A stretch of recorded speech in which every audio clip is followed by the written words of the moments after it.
Please be seated.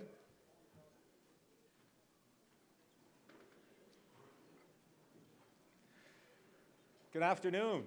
Can you hear me at the back? Just put your hands up if you can. All right, thank you very much. My name is Gerald Graham, and I am pleased to be, thank you very much, I'm not running, not that I know of yet. I'm pleased that I was asked back again. I was here in 2011 when we had two leaders show up for the debate, and we've got two here again today. I'd like to welcome all of you. It's a sellout, so thank you very much for showing your support for democracy in Ontario. And I'd like to welcome people across the province and around the world watching online today. And thank you for the broadcasters carrying the signal. The Northern Leaders Debate is hosted by a number of groups: the Northwestern Ontario Municipal Association, the Northwestern Ontario Associated Chambers of Commerce, the Federation of Northern Ontario Municipalities, the Northeastern Ontario Chambers of Commerce, and the Anishinaabe Nation. The event is sponsored by the Northern Policy Institute and generously supported by NetNewsLedger.com and the Valhalla Inn. We're happy to have two provincial leaders in attendance today. On my right, leader of the Ontario Liberal Party, Kathleen Wynne.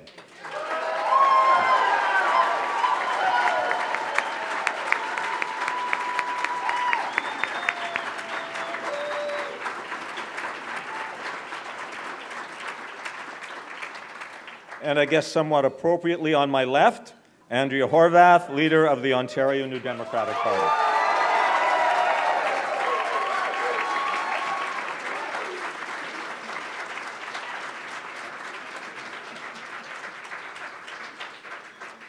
Here's the format that has been agreed upon by both parties. The forum will open and close with 2-minute statements by each leader, which we'll get to in just a minute. The leaders will then be asked questions by our esteemed panelists. I'm going to ask each one to stand, actually, while I introduce them so that you can see them down front. Kenora Mayor Dave Canfield, President of the Northwestern Ontario Municipal Association. Nathan Lawrence, President of the Northwestern Ontario Associated Chambers of Commerce. Kapuskasing Mayor Al Spacek, President of the Federation of Northern Ontario Municipalities. Nick Stewart, Northeastern Ontario Chambers of Commerce. And Deputy Chief Les Ludith from the Anishinaabe Nation.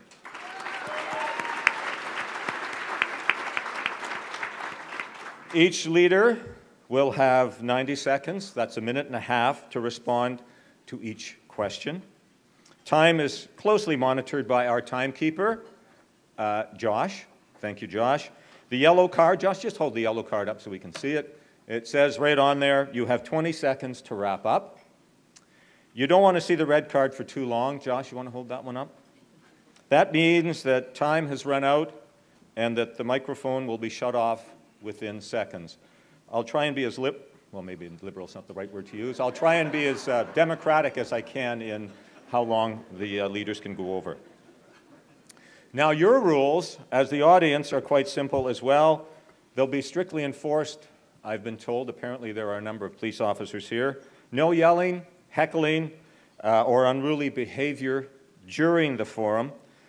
Clapping is allowed, by the way, but we're going to ask you to hold your applause until after both leaders have had a chance to answer the questions. Should I run over those again? Okay. The order of the opening and closing statements has been drawn by the two parties. And Ms. Wynne is going to open. You have 2 minutes for an opening statement. Thank you very much,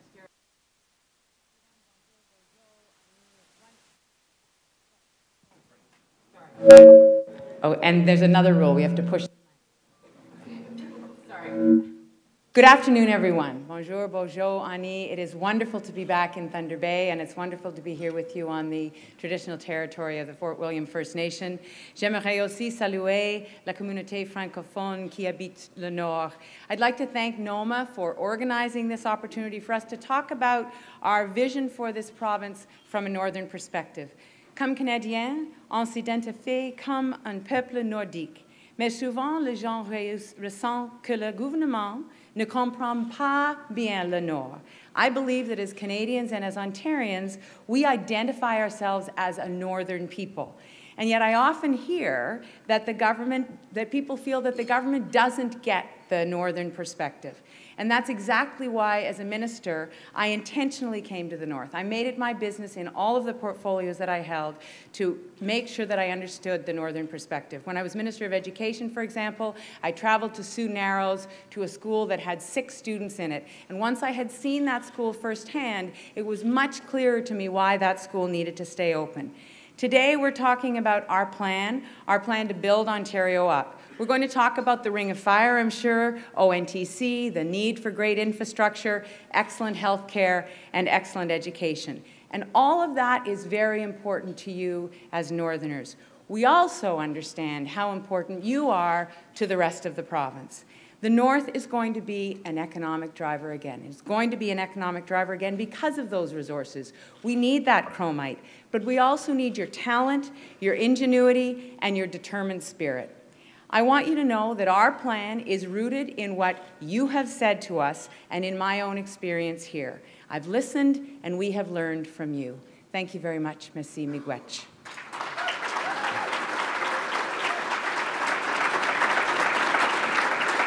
Thank you, Ms. Wynne. Ms. Horwath. Thanks very much. Good afternoon, everyone. I'm really pleased that Ms. Wynne has decided to join us today. Mr. Hudak's absence sums up, I think, his opinion of Northerners and how he feels about them. Hardworking people, that's what Northerners are. You are hardworking, honest people, and you deserve a hardworking, honest government. And that starts by cleaning up corruption. We have a plan that we launched this morning that focuses on your priorities. But before we get to that, we have to clean up the corruption at Queen's Park. You know, the day that the OPP showed up and took those hard drives out of Queen's Park was the day that I heard the people of Ontario say that they had had enough. They had had enough of the Liberal betrayals, enough of their lies, enough of the wasted billions and billions of dollars for their own gain. And Ms. Wynne was at the center of it. She was a senior cabinet minister. She was a campaign co-chair. She endorsed it all. So the question is, who will listen to you? The question is, who will get results for you? Liberals make promise after promise after promise. They got promises every year. For 10 years, you got promises, hesitations, delays. But there was no hesitation or delay when it came to throwing your hard-earned tax dollars at their political priorities and left you twisting in the wind. An NDP government will work hard on your priorities. This government has shown that they are corrupt and that they don't deserve your vote. Our plan is going to make sure that resources in the North create jobs in the North, that we reward people who invest and hire in the North, and that we make your life affordable by getting the HST off of your bills. That's a plan that makes sense.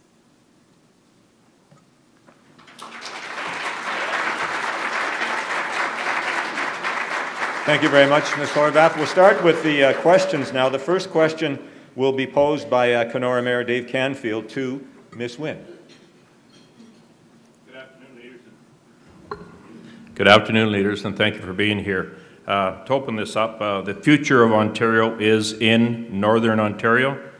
Question number 1. The Common Voice Northwest Energy Task Force has identified the electrical energy needs of Northwest, including the ongoing role of the Atikokan and Thunder Bay Thermal Generating Station and the urgent transmission needs of the region, particularly as it relates to the new mining development and forestry opportunities.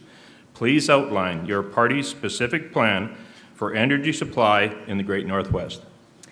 Thanks very much, Mayor Canfield. And I just want to say that the investments that we have made in our electricity system, remembering that when we came into office in 2003, the electricity system was in a shambles in Ontario. There needed to be investments, including more than 10,000 kilometers of transmission line, including the east-west tie, including investment in the lower Matagami. We have made those investments. We will continue to work to make sure that there's connectivity across the province. I had the opportunity to meet with Mayor Roy Hoffman in Pickle Lake last summer, and we talked about the needs of Pickle Lake and the need for more capacity there. That is part of our long-term energy plan. The conversion of the Thunder Bay and Atikokan plants to biomass, that's part of our plan. That work is ongoing right now. So we are committed to making sure that we continue to make the investments, including, and I would just say this is part of the energy question in the north,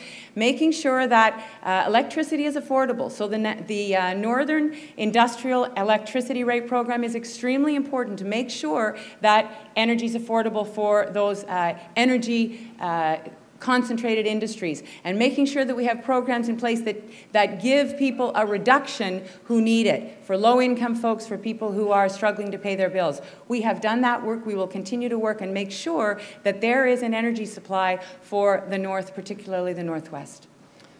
Thank you, Ms. Wynne. Response from Ms. Horwath.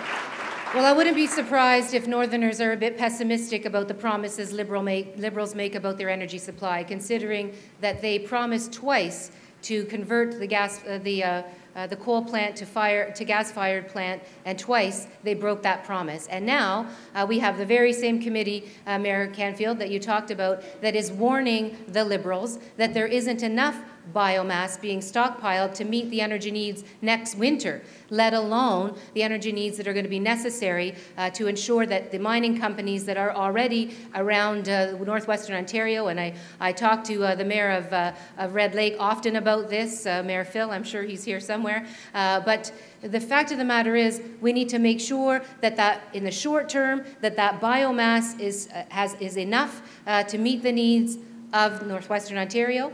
Apparently, at this point, the only thing the Liberals are committing to is enough biomass to get you through till the middle ways through January of next year. That's not good enough.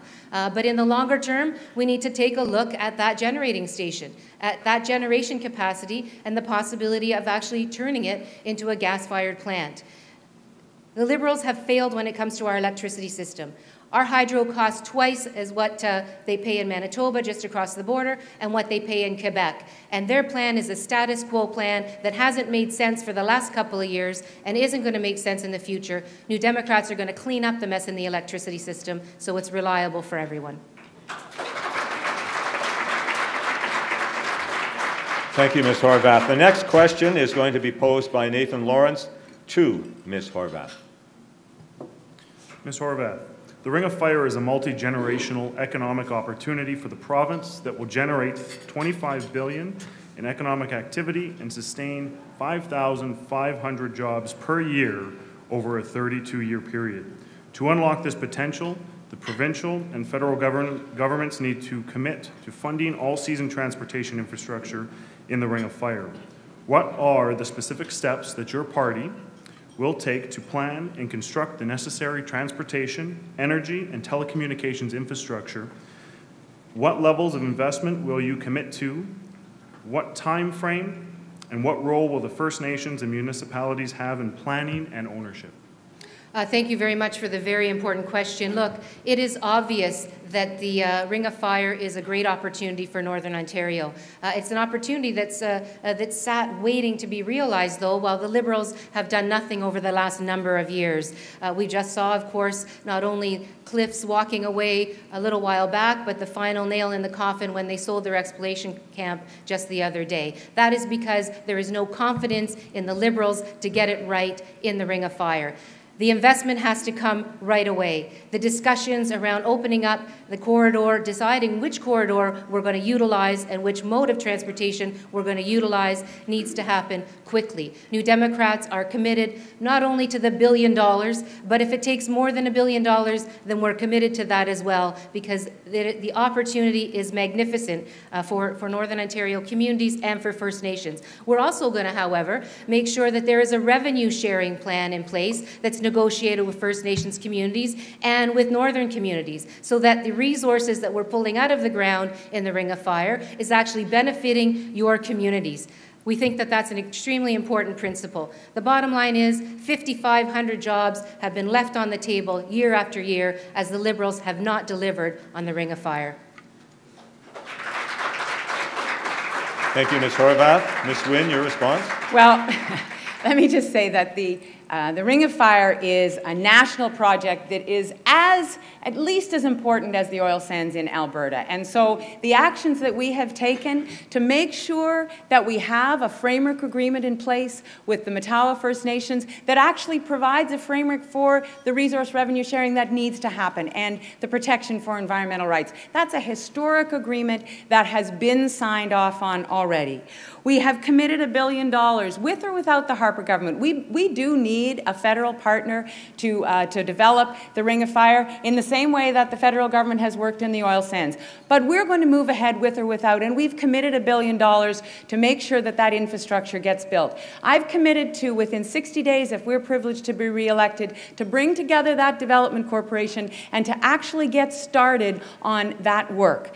And we have seen, you know, I'm going to turn around what Ms. Horwath said about the cliff situation, where we see the confidence in the Ring of Fire and in the work that we've done because Noront is interested in those assets. So there has been a lot of movement. It is extremely important to the north that the Ring of Fire be developed. The work that we have done in the last few years is preparing the table to make sure that that work happens. It would be great to have a federal partner, but we're going ahead with or without them.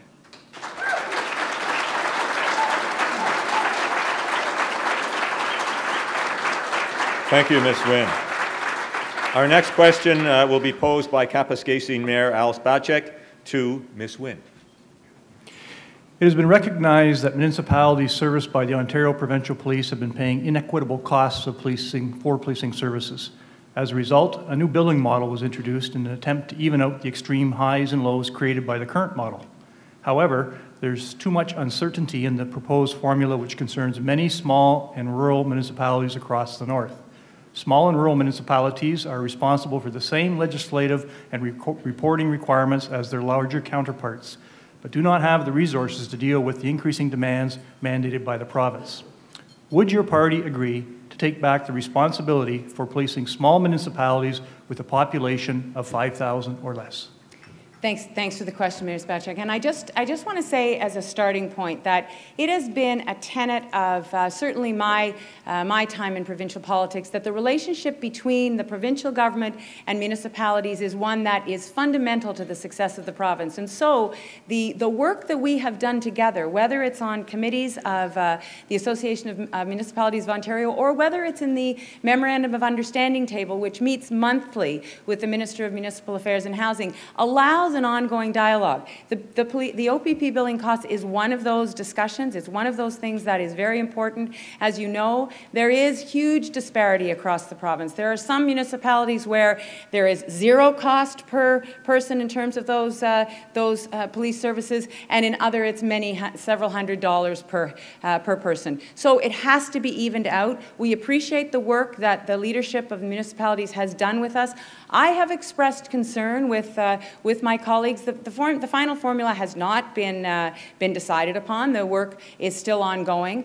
But I am concerned that there is going to be, at the end of the day, some capacity that small municipalities are not going to be able to bear. And so if we can introduce this idea into that mix, into that discussion, I think that would be a very good thing, because I do think there will need to be some mitigation, but we do have to even out the costs.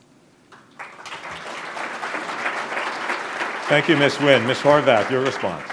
I want to say, first and foremost, how much I appreciate the work that you do at the municipal level to make your communities strong and vibrant and safe. Having been a municipal councillor myself as well, I know what it takes, and it takes a lot of hard work and a lot of attention to details at a time when it's a struggle, frankly, to make sure that you're able to meet those needs with budgets that are often rather dwindling because of reductions or losses in your municipal tax base for various reasons, which we might get into a little later on.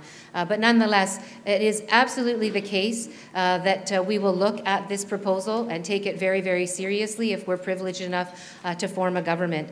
We know that the cutbacks to the Ontario Municipal Partnership Fund have also negatively affected the capacity of municipalities to be able to absorb these extra costs in cases where their costs are increasing with these new discussions. And so we're definitely prepared to have a hard look, particularly at the small municipalities of under 5,000, but also address some of the concerns that you've raised with me about the lack of transparency in the billing process, so that you have a better ability to determine exactly what it is you're paying for and how you can work with the OPP to make sure that you're getting the service you need for your community. I look forward to the opportunity to do that. Thank you. Thank you, Ms. Horwath. The next question will be posed by Nick Stewart to Ms. Horwath.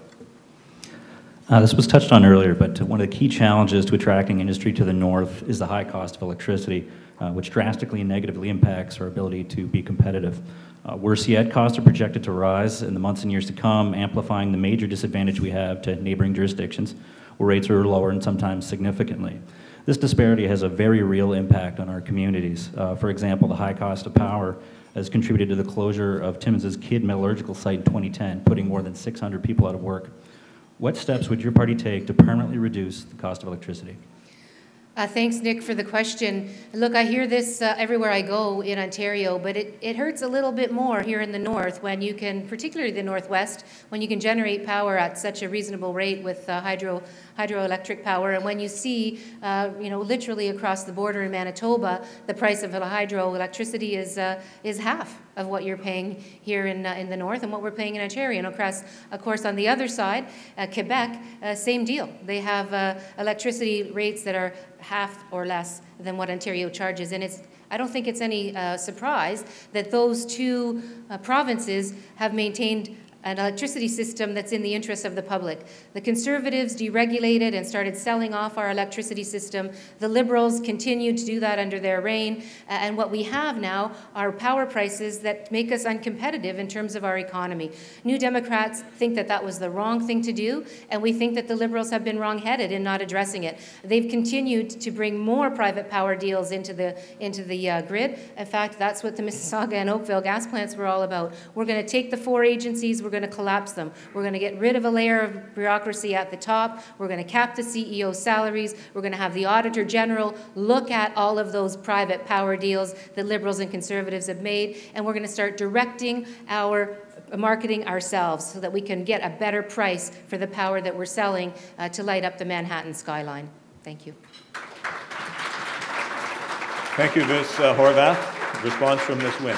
Thank you very much. So as I said earlier, the reliability of our energy system was very much in question in 2003. There had been years of neglect. There had not been the necessary investments made in our system. We have made those investments, and I am proud of the work that we have done to make this system make it reliable and make it accessible and make it predictable and stable for industry and for residents alike. But there is a cost associated with that, and we have recognized that. So we are taking costs out of the system. We renegotiated the Samsung deal, which will take $2 billion out of the system. We have made a determination, and I don't know what the NDP's position on this is, but we have made a determination not to go ahead with building new nuclear, which would cost $15.5 billion. Tim Hudak says he will go ahead with that, even though we know that that power is not needed at this time. So we have done those things. Those will take costs out of the system, and we have put in place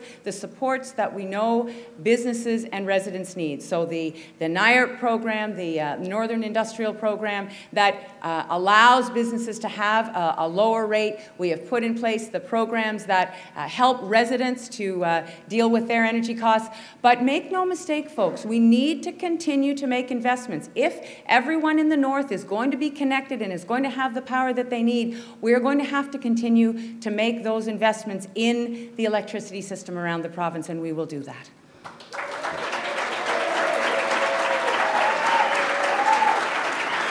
Thank you, Ms. Wynne. Next question will be posed by Grand Chief Les Looted to Ms. Lynn. Hi, good afternoon, leaders. This question is on the subject of electricity to remote First Nation communities. Ms. Wynne, if you are re-elected Premier of Ontario, will your government direct the OPA to make firm and immediate plans to connect the 21 NAN First Nations as identified in the OPA's Remote Community Connection Plan, referenced in Chapter 4 of Ontario's Long-Term Energy Plan? And if so, what will be the timeline to begin to implement the OPA's plan?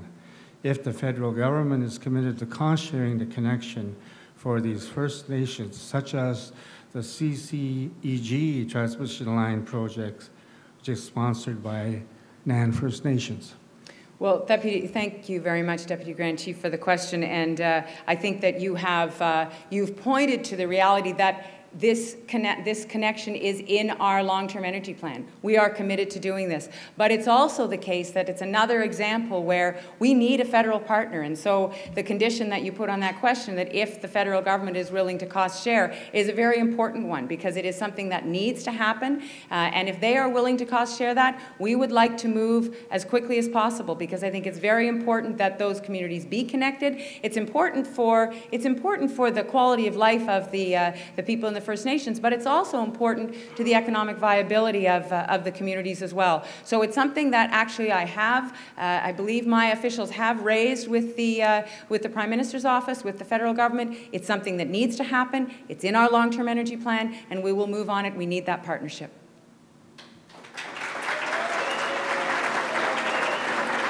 Thank you, Ms. Wynne. Ms. Horwath, response. Thanks very much, Grand Chief, Deputy Grand Chief. I really appreciate the question. Look, it's very distressing to see what continues to be conditions in First Nations communities that can be addressed by the access to electricity in a more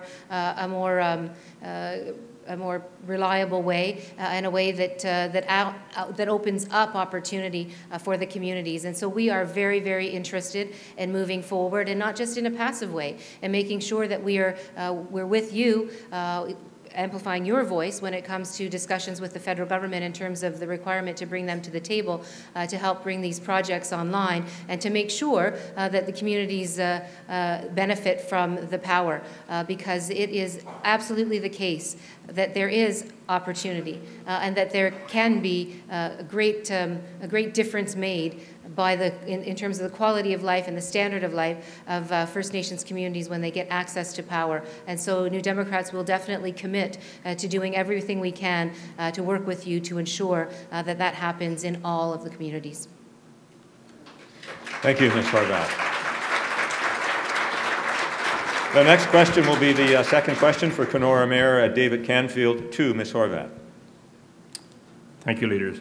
For a variety of reasons, including the decline in the forest industry, related changes by MPAC on how the remaining forest operations are assessed, reductions to the Ontario Municipal Partnership Fund contribution to the individual communities, and an overall decline in the industrial assessment base of the majority of northern communities, northern towns are in financial jeopardy.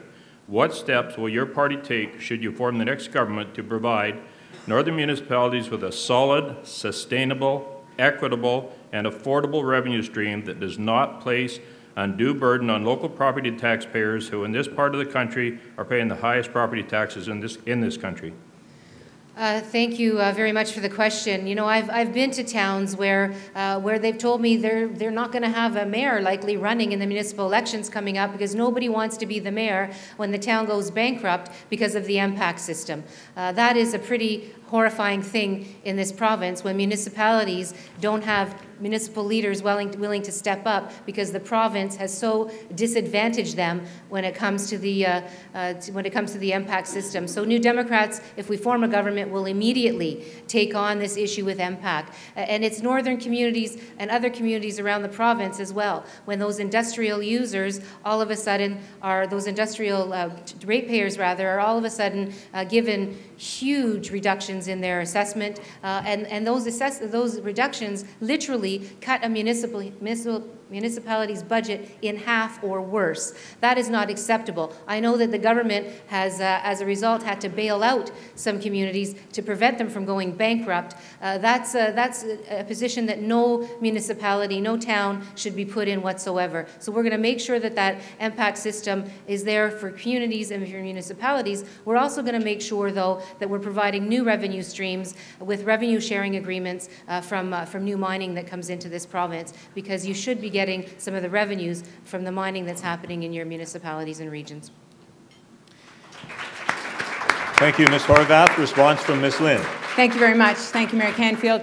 So I think the single most important thing that we can do in terms of government facilitating and partnering with the North is to make sure that we take advantage of, with you, every opportunity to grow and expand your economy. So making sure that we make the right investments in the talent and the skills of the young people and the communities in the North, making sure that we make the right investments in infrastructure and make sure that we invest in the roads and the bridges and all of the transportation infrastructure that you need in your communities to make sure that businesses will come and that they will thrive. And then creating a business climate that is strong enough and competitive enough to bring businesses. So that means partnering with communities, partnering with businesses to repurpose plants when they're in a transition. So I remember meeting with Mayor King of Terrace Bay, and before the Birla plant was, the Birla company was involved in repurposing the plant in Terrace Bay.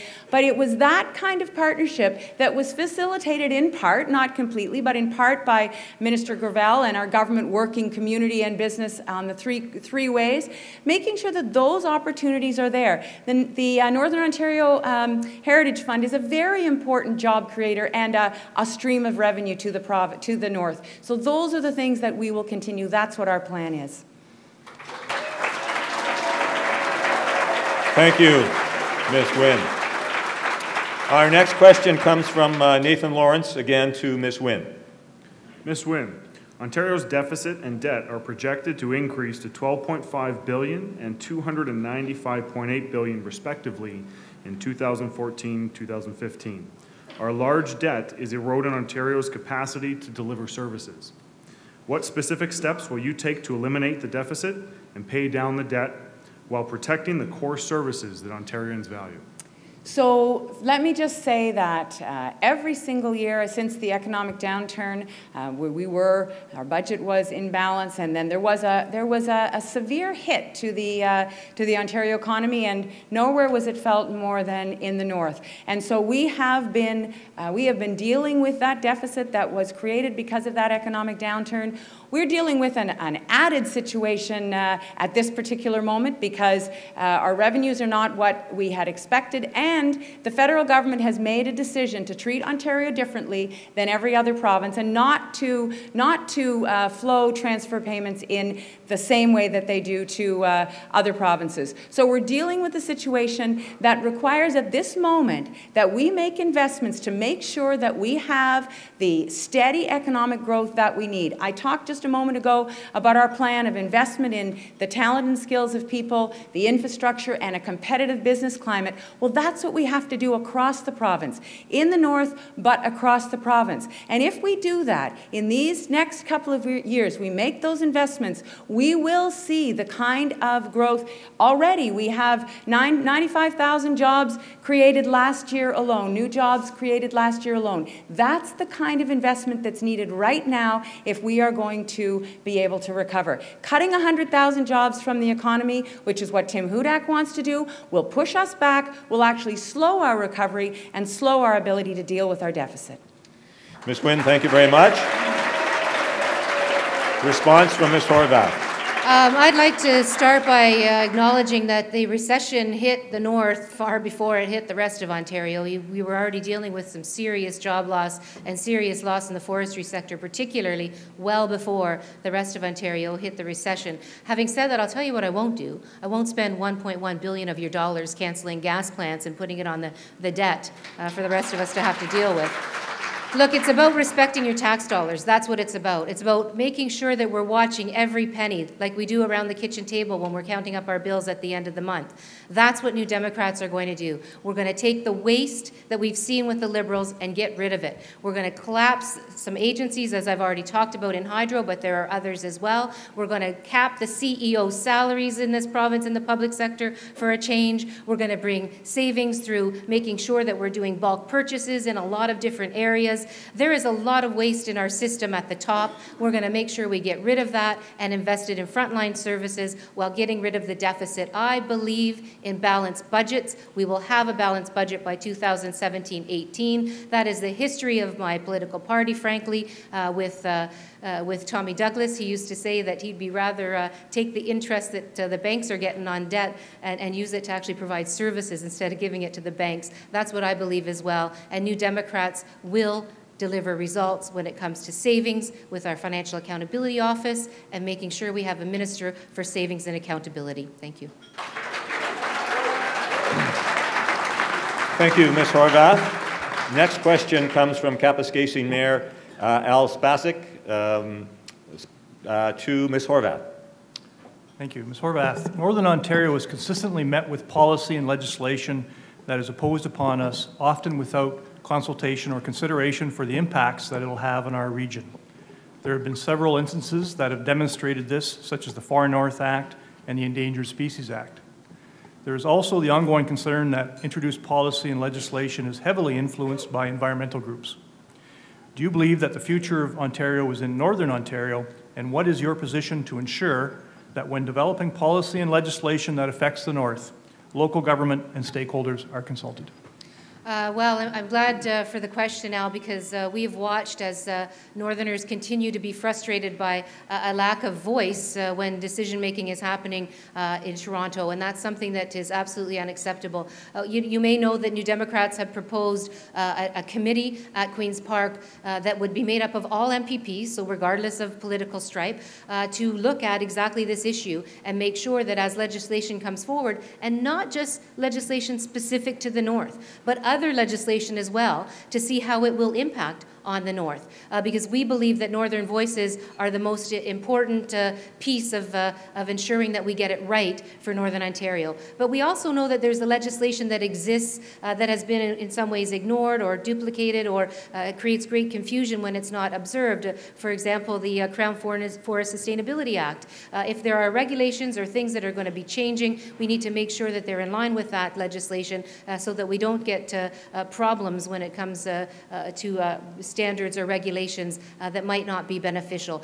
We are committed to listening to what you have to say, to hearing what you have to say, and to acting on your interests, because you're the experts, you're the people that know best when it comes to Northern Ontario. Thank you.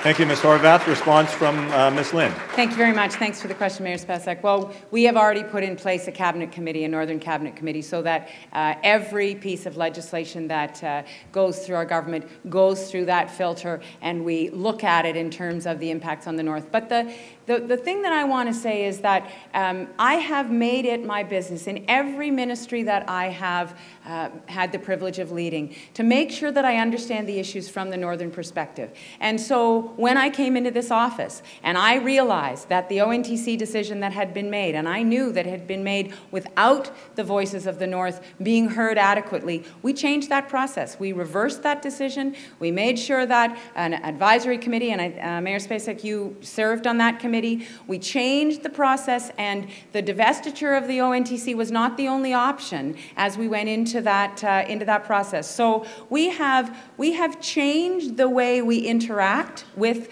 decisions that are made in the North, at Queen's Park, because there has to be more interaction between those. And I think it is about the structures we put in place, but it's also about an attitude. It's also about what is the attitude of the leadership at Queen's Park. And I just want everyone in this room to know that my intention and my record has been that I work with the people for whom the decisions will have the greatest impact, and we will continue to do that in every way possible. Thank you, Ms. Wynne. Our next question comes from Nick Stewart to Ms. Wynne. Ms. Wynne, the Conference Board of Canada reported last year that the skills gap currently costs the Ontario economy $24 billion every year, and nowhere is this gap more pronounced than in Northern Ontario. In the Cochrane District alone, the mining sector is projected to need roughly 12,000 new hires between now and 2022. This is a common tale across all sectors of the North, and the need for decisive and immediate workforce development continues to be more pressing every year.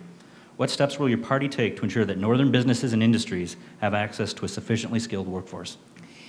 It's a great question, Nick, and it's exactly the reason that making investments in education and training programs targeted in the way that you're identifying is very important. That means government working, and that means colleges and universities working in conjunction with industry and with labor to make sure that the kinds of programs that are put in place are the ones that are needed. So the youth job strategy that we developed that has already helped 11,000 young people to find opportunities and placements, that's the kind of program that needs to be in place. We announced in our plan yesterday, Experience Ontario, another opportunity for young people to work in an environment where they might not necessarily have thought that their career might be, but we can work with industry. If government works with industry to provide those opportunities, then that kind of possibility will come to kids. So we have already begun on that process, and that's why it's extremely important that right now we not step back from those programs. So quite frankly, when Tim Hudak and Andrea Horwath talk about cutting waste, I understand that there are people angry about the gas plant relocation, and I have apologized for that. But the fact is that we absolutely must make investments in the future of this province, and the most important resource that we have is our young people. Thank you, Ms. Wynne. Response from Ms. Horwath. Thanks very much. You raise a really important issue, and I hear it across chambers of commerce, frankly, across the province have talked to me about this very issue. There's a sense of disconnect that they're feeling occurs with post-secondary education and the workforce. Our MPP, Peggy Sattler, who is a school board trustee from the London area, actually brought forward a private member's bill that creates a connectivity between young people leaving school and the private sector, as well as some facilitation from government, and it's basically creates pathways to experiential learning and workforce, and that's something that really, it comes from chambers that have told us that they're concerned about it, and the education system, the people in the education system have actually acknowledged that there's some work that needs to be done there. So I look forward to trying to make that work, but I also know that there's great opportunity that needs to be realized with mining and development, quite frankly, and we need to make sure that we are providing training and skills, particularly for First Nations people, to make sure that they can take advantage of the economic opportunity that comes with mining in the mining industry. We believe that the best way to do that is working with municipalities, working with the education system, working with chambers of commerce, and working with young people, frankly, to encourage them to take up these kinds of occupations. Thank you, Ms. Horwath. Our next questioner will be Deputy Grand Chief Les Ludit to Ms. Horwath. Ms. Horwath, if you are elected Premier of Ontario, will your government expand the Ring of Fire discussions and consultations to include neighboring impacted Nan First Nations to the west and east of the Ring of Fire, such as those within the Muskegwa Council on James Bay, who wish to derive their fair share of all the economic benefits from this massive $60 billion development? Well, thanks, Deputy Grand Chief, and I'm glad you described the development the way that you did as one that can provide great opportunity for great numbers of people.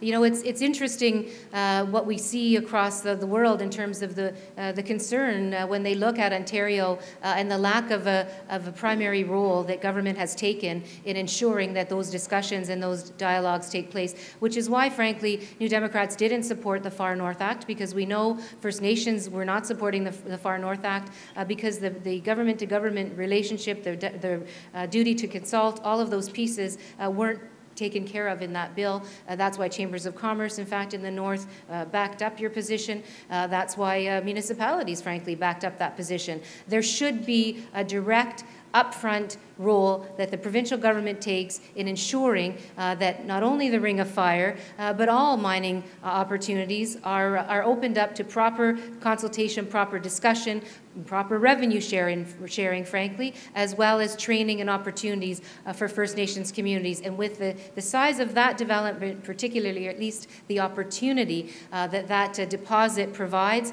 absolutely, it will be widespread discussion and consultation in a very respectful government-to-government way with First Nations communities. Thank you. Thank you, Ms. Horwath. Response now from Ms. Lynn. Thank you very much, and thank you, Deputy Grand Chief. You know, the Ring of Fire development is so massive. It's a $60 billion opportunity that the entire North, and as I have said, the entire province and I believe the country can benefit from this economic development, but it has to be done right.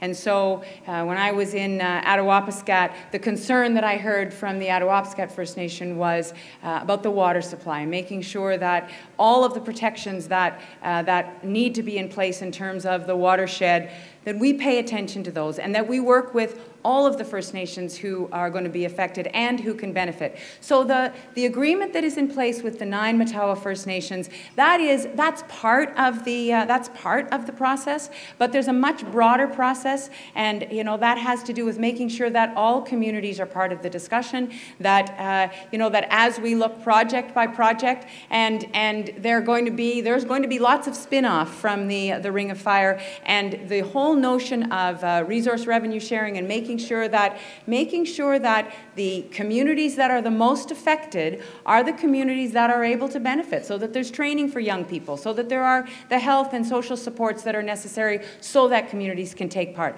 All of that is part of what I think has to be the relationship as we move forward on the Ring of Fire. Thank you, Ms. Wynne. We have time for one more question, and for that I'll go to Kenora Mayor David Canfield for Ms. Wynne. Thank you. The next question. Social supports. Northerners with limited means have great difficulty making ends meet, finding and keeping affordable housing, and staying healthy. While their needs are no different than elsewhere in Ontario, the solutions here are much more difficult and more expensive to achieve. What steps will your government take to ensure that Northern citizens have the same supports they need at a level that is commensurate with the cost of living that we endure? Thank you, Mayor Canfield. Thank you for your question. And I think that goes back to my comment about how important it is that the provincial government work hand in hand with municipalities on all of these issues. So whether it is the uploading that we have undertaken, so $1.5 billion a year that the provincial government has uploaded, costs that were downloaded by the previous Conservative government, we are uploading those social costs. Whether it's the changes to the Ontario Municipal Partnership Fund and making sure that $500 million, because ultimately it will be $500 million, that northern and rural communities benefit the most from that. And that we make sure that as we discuss policing costs, that we make the fairest decisions around mitigation of those. But all of that only works if we are in ongoing discussion and we make sure that we understand the issues from your perspective and what you are coping with. And that is core to our plan, making sure that we make the investments across the north that are going to allow all of your communities to thrive, and at the same time that our relationship, the relationship between the provincial government and municipalities, is a strong enough one that as there are challenges, we can confront them together. That's our plan. Thank you, Ms. Wynne. Response from Ms. Horwath. Thanks very much, Mr. Mayor. I'm glad you raised this issue because it speaks not only to the concerns around social housing, affordable housing, but social services altogether and health services, frankly.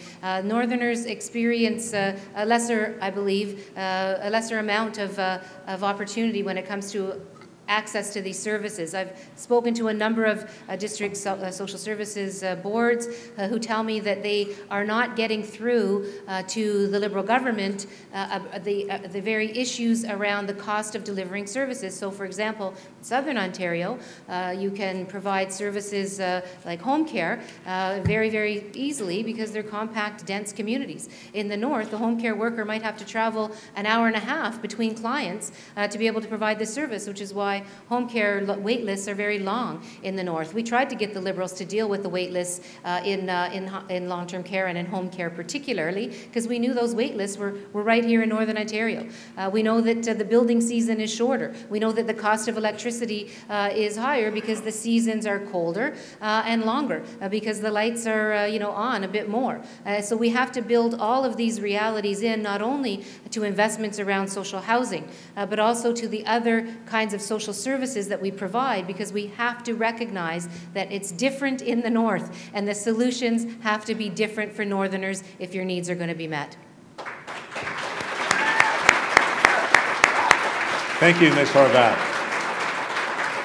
Well, that concludes, almost concludes the debate. It concludes the question portion of the forum.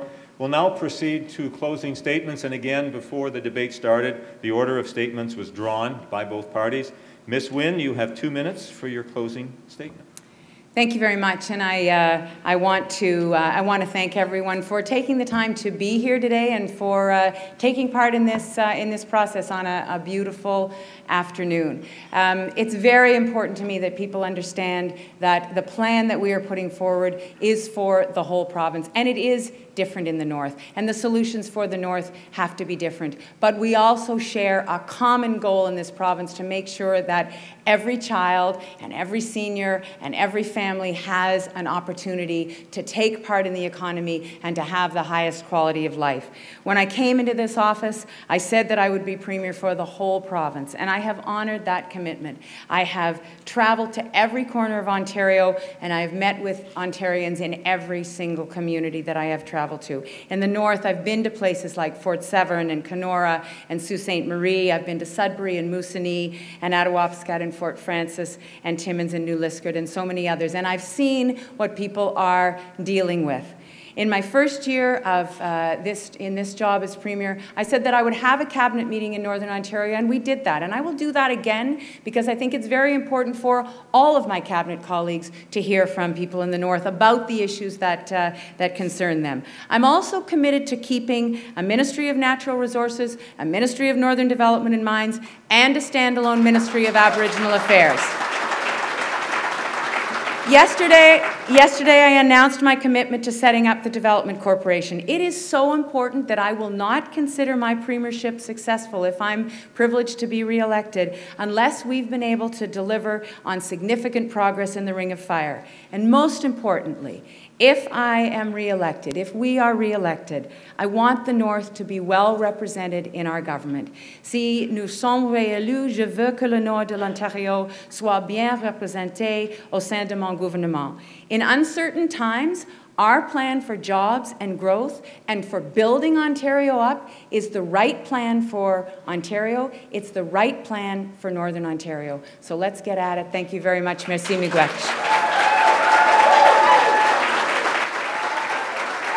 Thank you, Ms. Wynne. Closing statement from Ms. Horwath. I want to start by thanking you for the great questions. I believe Ontario is a great province, and I believe it can be stronger when all regions are thriving, including the North. I believe it's clear that the Liberals don't deserve to be re-elected. Your tax dollars, the ones that you send to Queen's Park, should be invested in better jobs, healthcare, infrastructure, and instead they've been wasted on partisan advertising, CEO bonuses, billions wasted on corruption, incompetence, Orange Air Ambulance, e-health, the gas plant scandals. Northerners are hardworking, honest people, and they deserve a hardworking, honest government. You need a Premier who listens to you. You need a Premier who respects you and who will deliver for you. The first step is to clean up the corruption. In this election, you have a choice.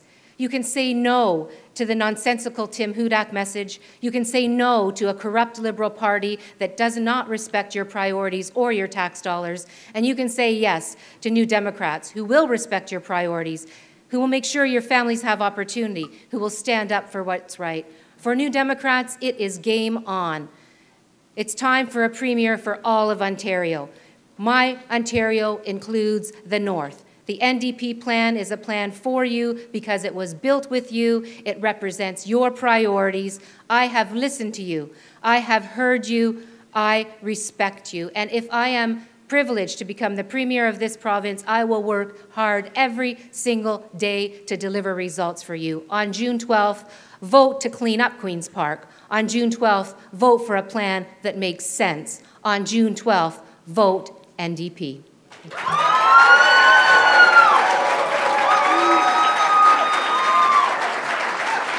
Thank you very much, Ms. Horwath. That concludes our Northern Leaders debate, hosted by, I'm just going to repeat again, the Northwestern Ontario Municipal Association, the Northwestern Ontario Associated Chambers of Commerce, the Federation of Northern Ontario Municipalities, the Northeastern Ontario Chambers of Commerce, and the Anishinaabe Nation. I just want to ask our esteemed panelists, some of who drove a long way to be here today that had some very thoughtful questions, if they just stand up and we'll give them a round of applause as well.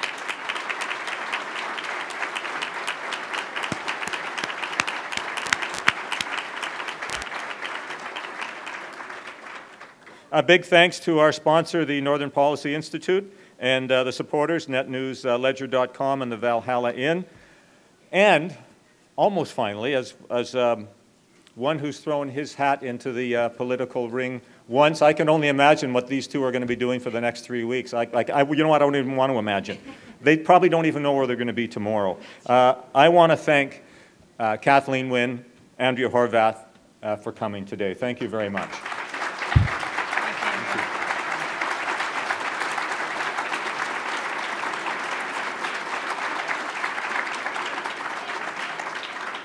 Almost finally, big applause for event organizers Kristen Oliver of NOMA and Charlotte Robinson of NOAC. Thank you ever so much. And before we go, just don't forget on the 12th, your family, your friends, your neighbors, vote. I mean, we're under 50% in this province. I mean, that is not very good, and we've got to do much better than that. So get out and kick some butt before the 12th and get some people to vote. Thank you very much.